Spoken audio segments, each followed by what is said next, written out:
evening. Take it away.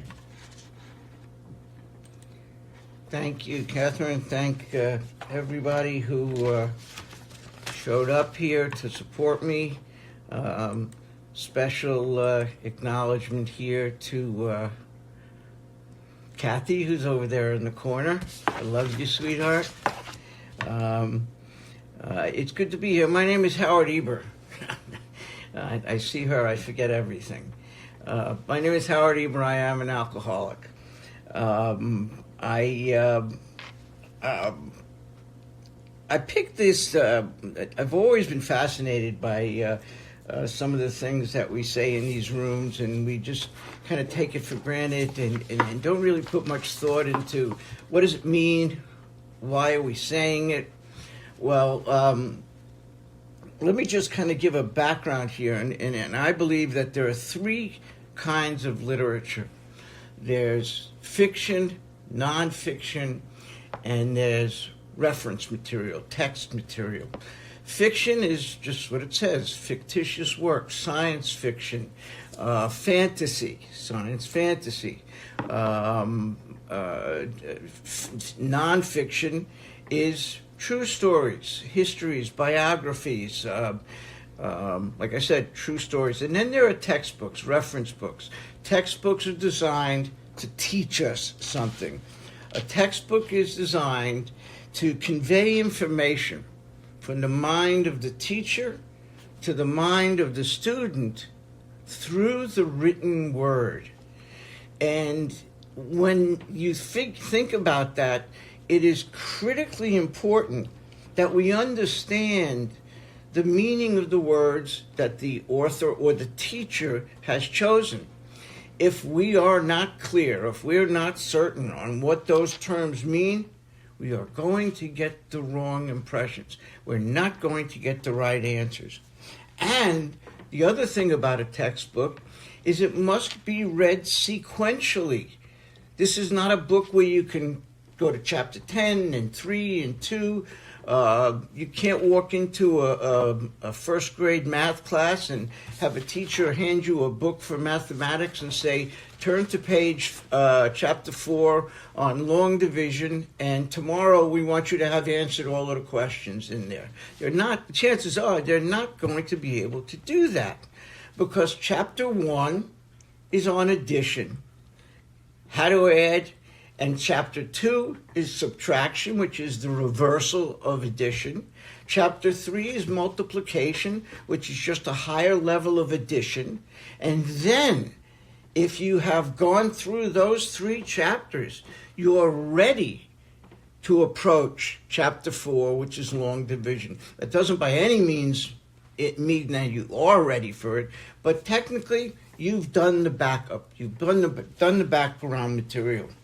And make no mistake about it, our book is absolutely a textbook. It conveys a certain process. And the process is, the goal is change. That's what this book is meant to do. To accomplish a personality change, a complete psychic change. Psychic means in our way of thinking. So, when it's being taught, we have to bear in mind it's being taught in a certain order and to try and follow it in that order. So, having said that, reading the material on page 83 and 84, which we very often refer to as the 9th step promises, and it's taken a lot of years to get people to say 9th step.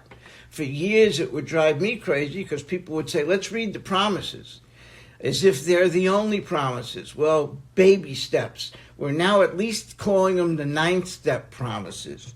But as far as I'm concerned, they're not promises at all. They're observations.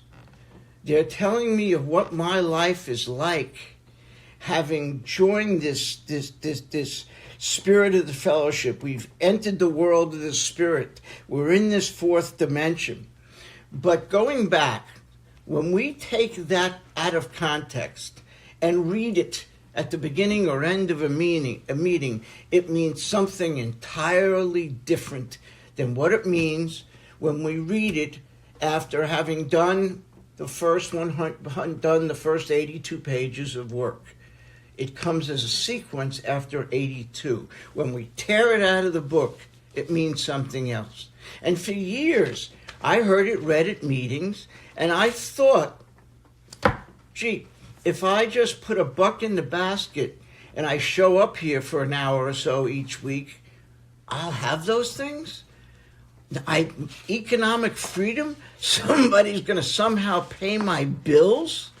I'm going to lose my fear of people? And hell yeah, I'll put $2 in the basket for that, if you can guarantee me of that. But that's what I thought.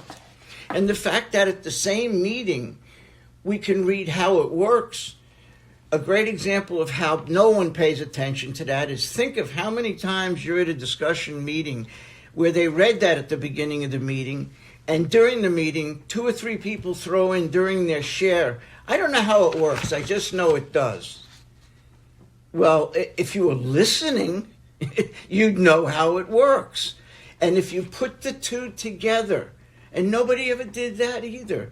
Nobody ever told me these things we're calling these miracles, these promises, they don't just happen.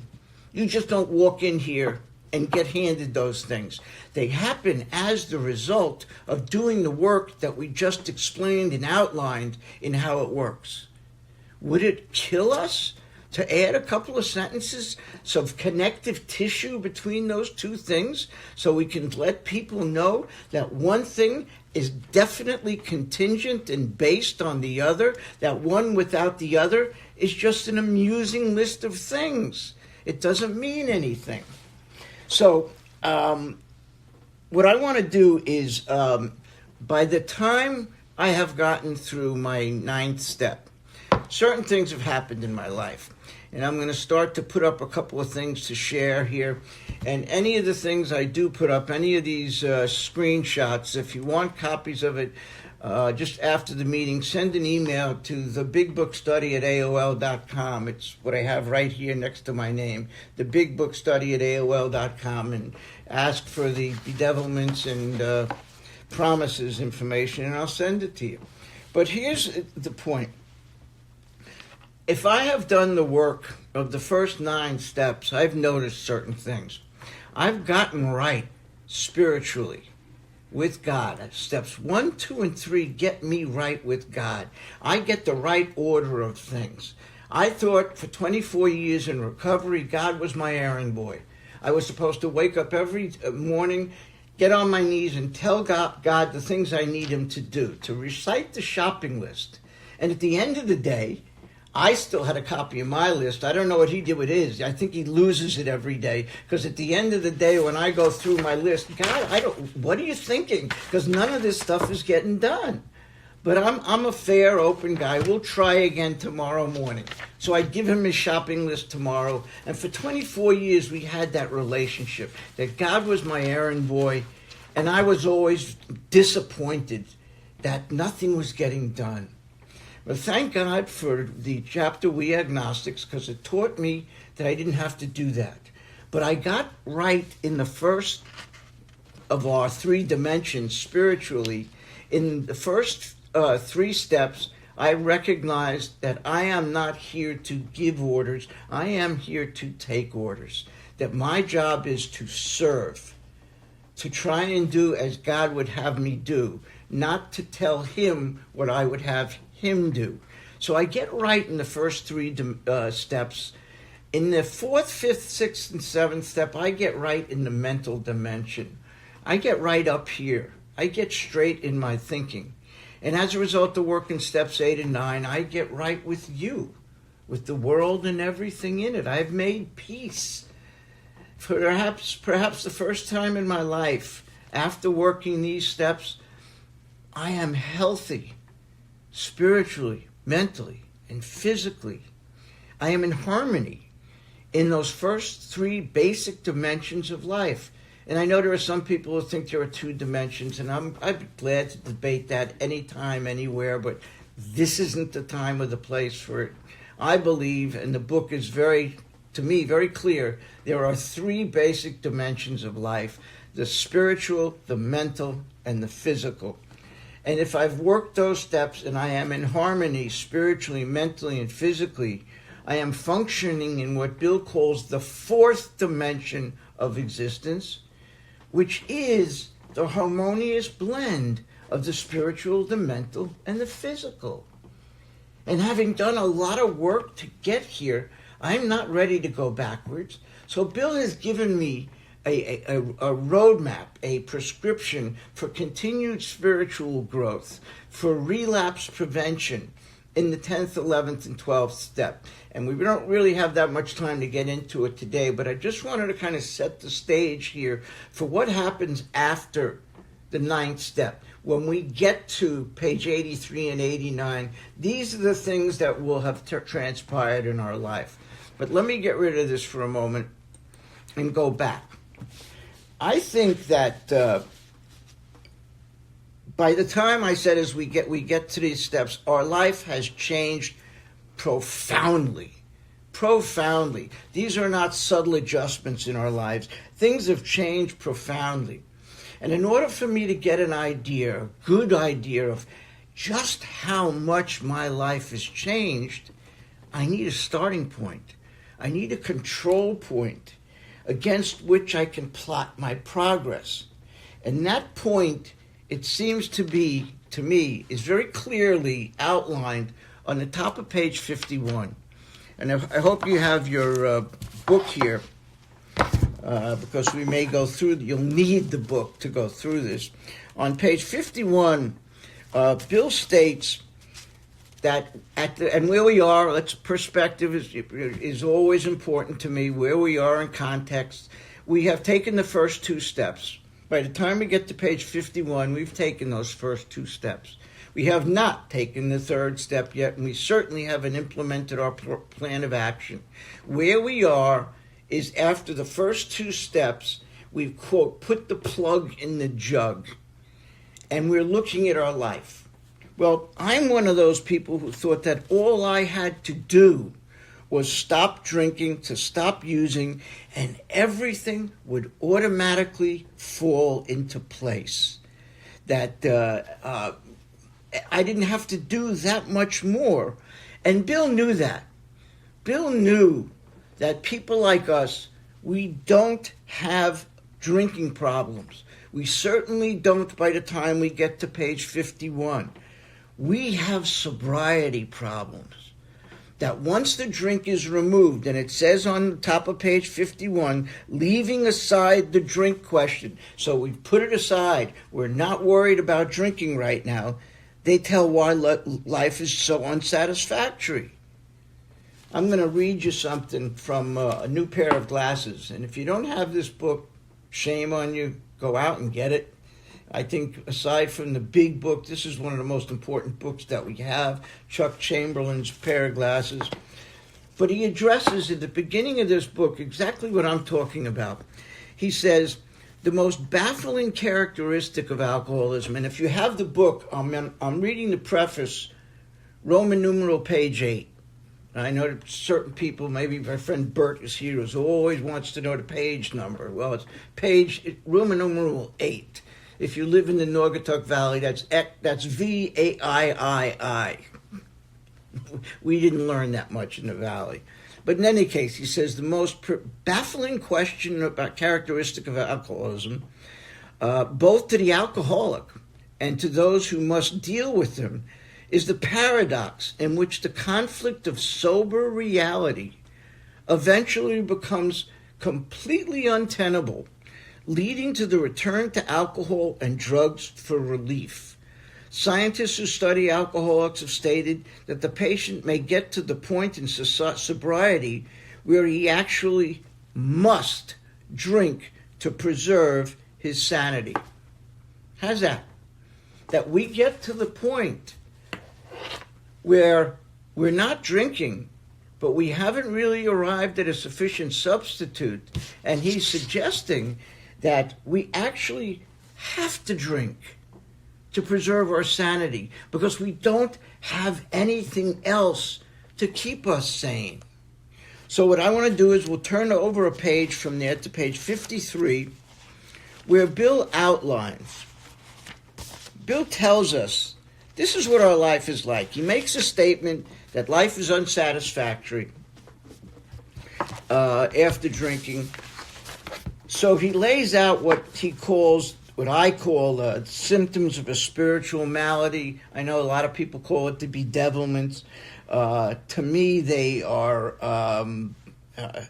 maladies, traits of untreated alcoholism. They're indications of unmanageability. Call it what you will. The easiest way to identify it is the bedevilments. And we're right in the middle of the page. The paragraph that begins with, we had to ask ourselves. And I'm going to put this up on the screen because I'm going to also ask you to number these things as we get through it. If I can find it here.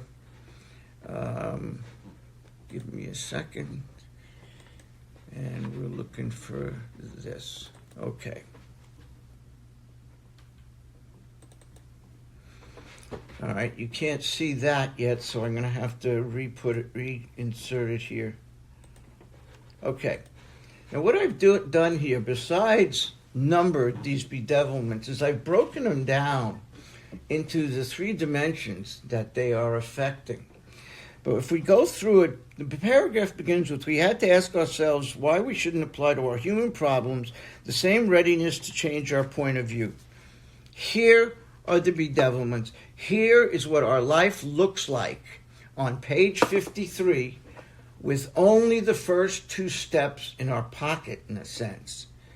We are still sick in the physical dimension. We are having trouble with personal relationships. Number 2, we couldn't control our emotional natures. That's emotional instability. We're talking about the mental dimension here. 3, we were a prey to depression, misery and depression. 4, we couldn't make a living. And 5, we had a feeling of uselessness. And I'm hoping you're numbering these things as we go through them in the book, because you'll need that in a moment. If you don't, just ask me for copies of this stuff. And then the last 3, he says, number 6, we were full of fear. Of course we're full of fear. It's all we have. 7, we were unhappy. 8, we couldn't seem to be of real help to other people. So all of these things deal with the various dimensions. And we're going to come back to this in a little while, because the way we get better and the way we regress have a lot of similarities. But the way we get better is by going through these things. So let me get this out of the way. And there's something else I'd like to point out, that the bedevilments don't end with what I just said, that we couldn't seem to be of real help to other people.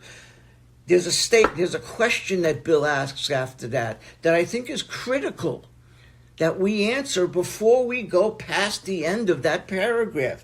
And he says, was not a basic solution of these bedevilments more important than, and fill in the blank after that. Whatever your distraction of choice is, fill it in. Bill says whether we should see newsreels of lunar flight. That's what interested him. How about, was it more important than catching up on Game of Thrones, marathon watching Breaking Bad, catching up on any Netflix series, spending 2-3 hours a night on Facebook, spending 3 hours a night going to Zoom meetings when you should be doing your 4th step? I know that's not the most popular statement to make, but it is a question of balance. If you're hiding in a meeting and you're not doing your 4th step work, you're not producing what you should be doing.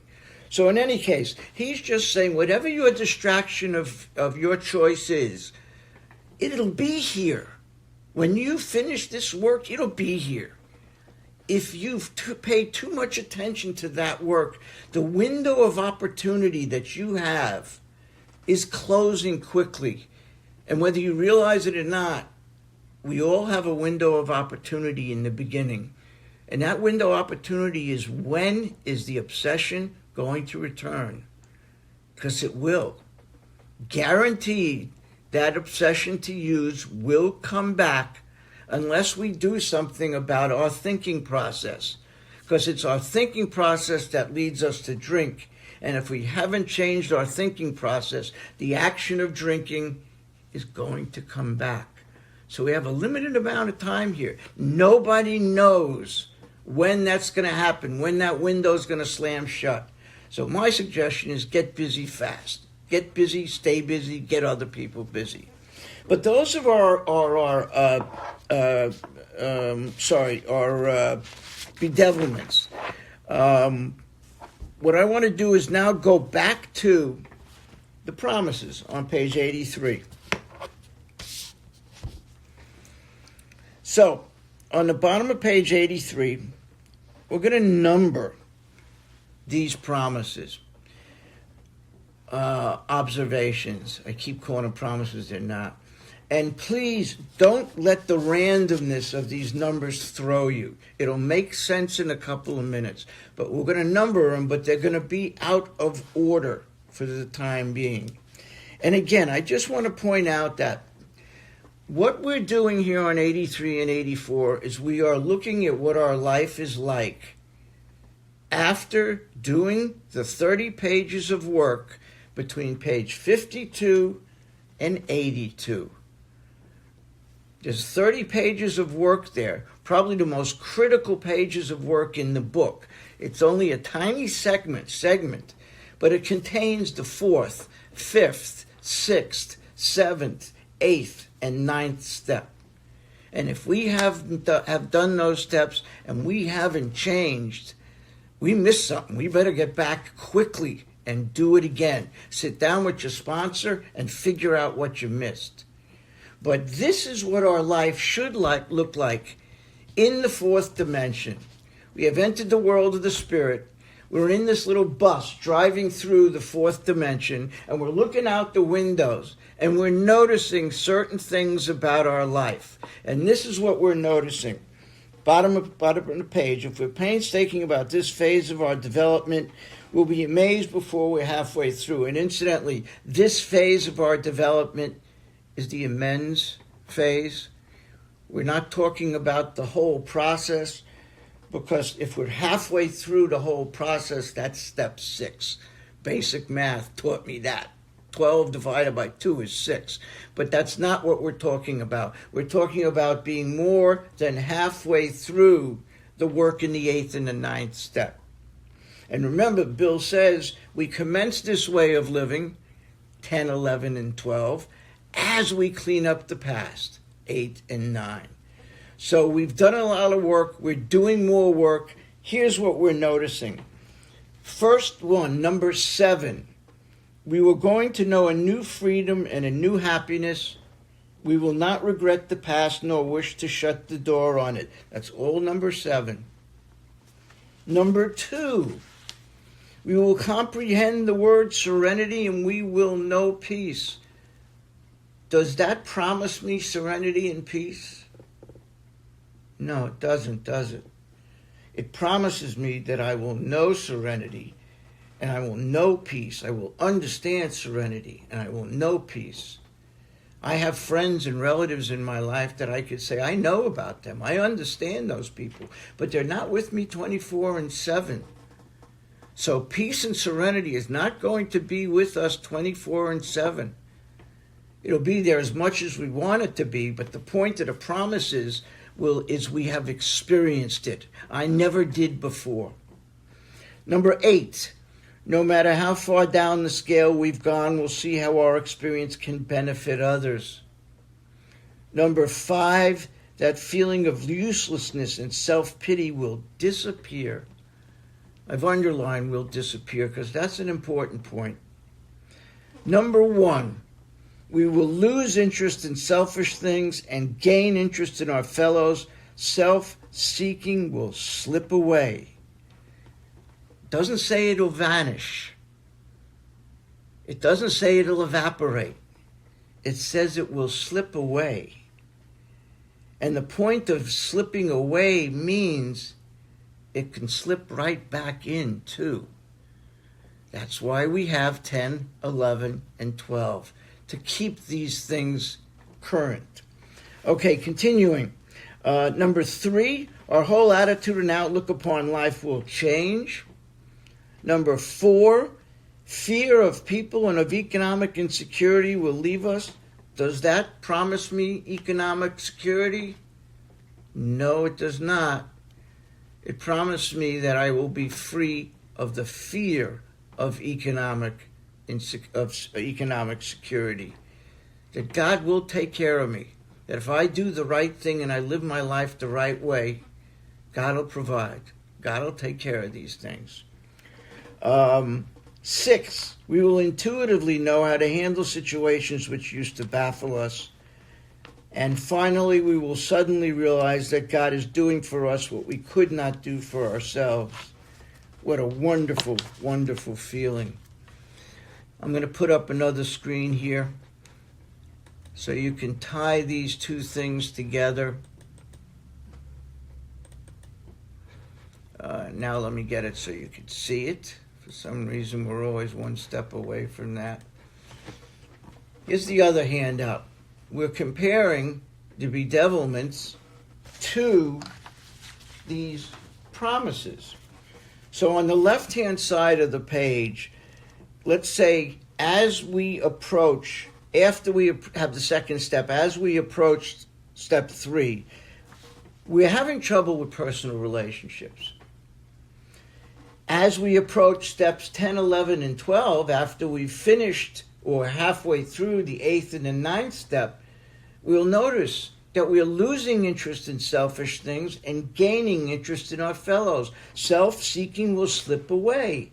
Self-seeking. I no longer get enjoyment and pleasure out of the suffering of other people.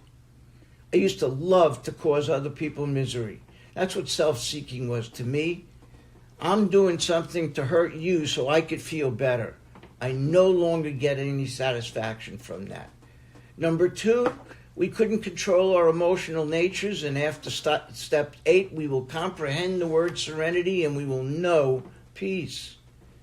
3, we were a prey to depression, misery and depression, and after working the 8th and the 9th step, our whole attitude and outlook upon life will change.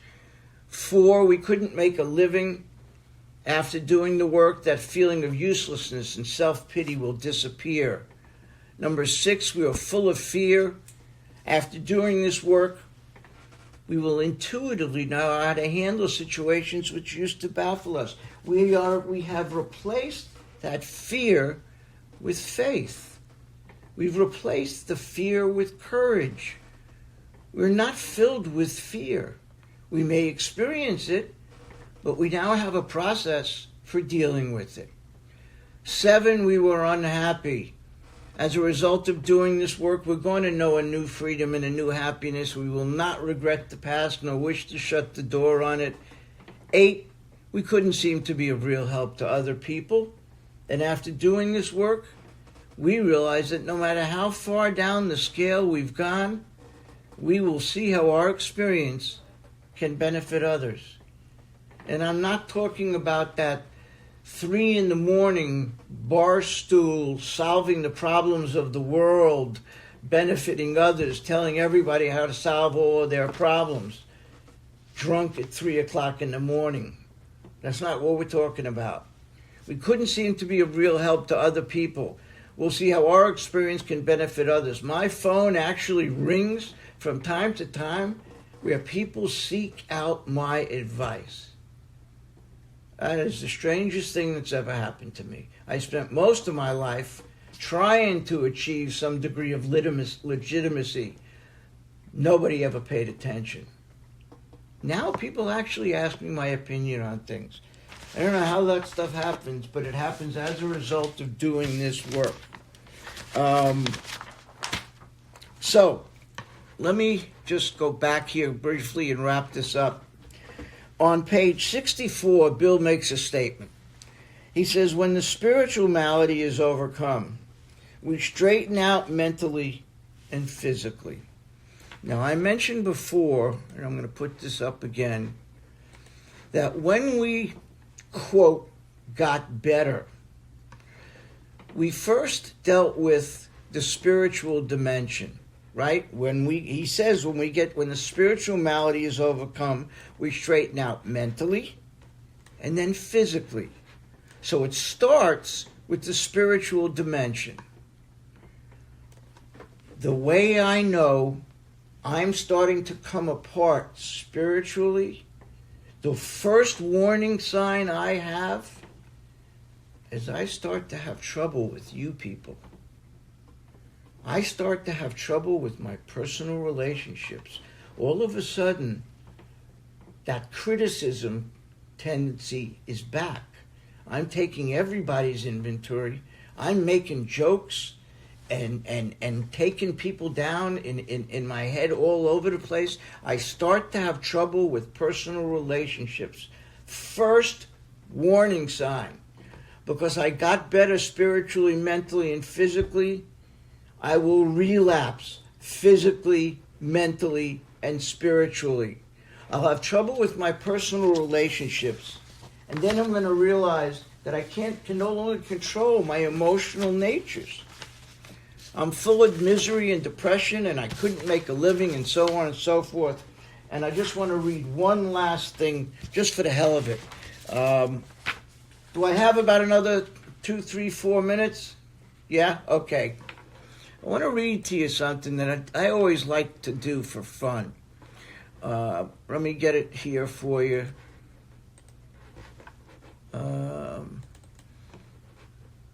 I call it What Alcohol Did for Me.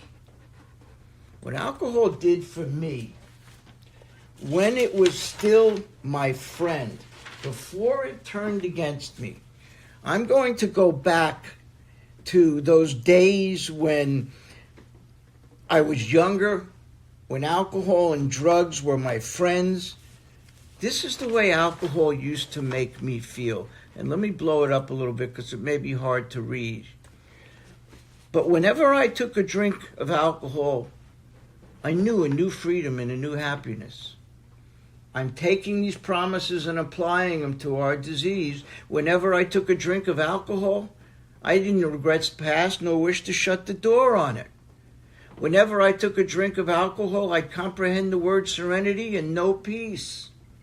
Whenever I took a drink of alcohol, no matter how far down the scale I'd gone, I could see how my experience could benefit others. That's the 3 o'clock in the morning, corner of the bar, philosophizing and solving the world's problems. Whenever I took a drink of alcohol, that feeling of uselessness and self-pity would disappear. Whenever I took a drink of alcohol, I'd lose interest in selfish things and gain interest in my fellows. I love you, man. I'm buying a drink for everybody in the bar. I don't have a nickel in my pocket, but that's what I do. Whenever I took a drink of alcohol, self-seeking would slip away. Whenever I took a drink of alcohol, my whole attitude and outlook upon life would change. Whenever I took a drink of alcohol, fear of people and of economic insecurity would leave me. Whenever I took a drink of alcohol, I would intuitively know how to handle situations which used to baffle me. Hell, I had to have alcohol and drugs in my system to figure out all of the things that baffle me. It was a requirement. And whenever I took a drink of alcohol, I'd suddenly realize that alcohol was doing for me what I could not do for myself. Now think about that for a moment. No wonder we loved to drink and to get high. Whenever you find anything that does all of those things for you, wouldn't you become obsessed with using it over and over and over again? I don't care if it's Hostess Twinkies. If Hostess Twinkies, I assume you guys have that in Great Britain, or any Oreos, if those cookies would do for you what the alcohol did, we'd all become obsessed with eating them. So the good news here is we don't have to drink anymore. We have found that alcohol will give us everything good, that the steps will give us everything good that alcohol used to give us. That's the miracle of AA. But unlike alcohol, those first 9 steps will never turn against me. I'm never going to get arrested because of those 9 steps. I'm never going to get fired or divorced because of those first 9 steps. I'm never going to get sick and throw up because of those 9 steps. I may feel like it from time to time, but it's not going to be the cause of my doing that. I came in here restless, irritable, discontented, filled with guilt and shame and remorse. And I'm not like that anymore. I have undergone a change in personality. I have had a spiritual awakening as a result of doing this work, as a result of the growth of the 10th, 11th, and 12th step. I don't ever have to relapse again. You know, sometimes when people relapse, we ask the wrong questions. We ask, you stop talking to your sponsor? Did you stop going to meetings? I'll close with this. I think we ask the wrong questions. The questions are threefold. 1, how much time did you spend each day in prayer and meditation? Not much? Oh, okay. How much time did you spend each day deepening and enriching your spiritual life through intensive work with others, one-on-one?